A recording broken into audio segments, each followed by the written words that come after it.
ပါဒီဗီဒီယိုမှာ Huawei phone သုံးတဲ့သူတွေအတွက် VPN သုံးလို့အဆင်မပြေဘူးဆိုလို့ရှိရင်အခုနည်းလမ်းအတိုင်းဆန်းပြီးတော့သုံးကြည့်ပါအဲ့တော့ပုံမှန်ဆိုလို့ရှိရင် Huawei မှာ Google Play Store မပါဘူး Google Play Store မပါတဲ့အတွက်ကြောင့်လိုအပ်တဲ့ app တွေကဒီ app gallery ကနေတွားပြီးတော့တက် down တယ် app gallery ကနေတက် down တဲ့နေရာမှာဒီတခြား app တွေအကုန်ရှိတယ်ဒါပေမဲ့ VPN app တွေကြတော့တိတ်ပြီးတော့များများစားမရှိဘူးပေါ့နော်များများစားမရှိတော့အဲ့ဒီအတွက်ဒီ Huawei phone သုံးတဲ့သူတွေအတွက်ဒီ G Speed ဆိုပြီးတော့ရှိတယ် G Speed ကနေ Google Play Store ထည့်ပြီးတော့အဲ့ကနေ down ပြီးတော့ VPN ကိုသုံးလို့ရတယ်ပေါ့နော်ဆိုတော့ Google Play Service လိုတယ်ဆိုလို့ရှိရင်လည်းဒီနည်းတိုင်းသုံးလို့ရတယ်လောက်ရမှာကရေဦးဆုံးဒီ browser တွေကနေ Huawei browser တွေကနေပဲသွားလိုက်မယ်ပြီးလို့ရှိရင်ဒီ sub bar မှာ G Speed ဆိုပြီးတော့ရရှာလိုက်ပြီးရင်ဒီပေါ်ဆုံးမှာ gspeed.com ဆိုပြီးတော့ရှိတယ်ဒီထဲပဲဝင်နိုင်မယ်ပြီးလို့ရှိရင်ဒီမှာ free download APK ဆိုပြီးတော့ရှိတယ်ဒီကောင် download ဆွဲလိုက်မယ်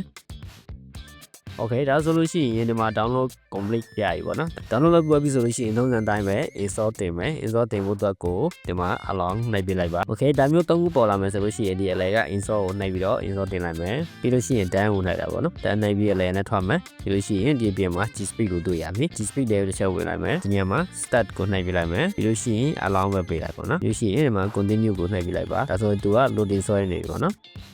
ဒီစာတန်းဒီပေါ်မှာတစ်ချက်နှိပ်လိုက်မယ်ပြီးလို့ရှိရင်ဒီမှာ enable လုပ်ပြလိုက်ပေါ့နော်ပြီးလို့ရှိရင် allow okay ဒါဆိုလို့ရှိရင်Google Play Store ထဲကိုဝင်လိုက်မယ် Google Play Store အကောင့်ဖွင့်ပြီးတော့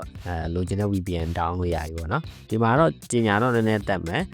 ကျင်ညာမတက်ချင်ဘူးဆိုလို့ရှိရင်တော့ဒီmove version နဲ့လိုက်ပြီးတော့လိုက်တောင်းပေါ့နော်ဟုတ်ပြီဒါဆိုလို့ရှိရင်ဒီနေရာမှာ Google အကောင့်လိုက်မယ်ဟုတ်ပြီဒါဆိုလို့ရှိရင်ဒီနေရာမှာ Play Store ကဒီ Google အကောင့်ထည့်လိုက်မယ်နော်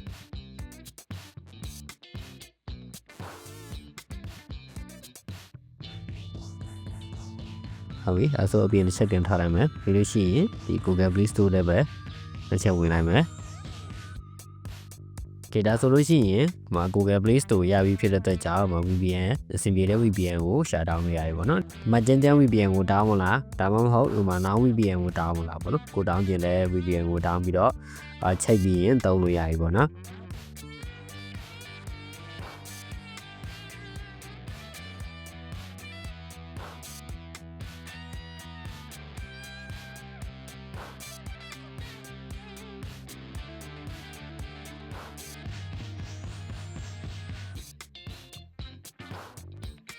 ဒါဆိုရင်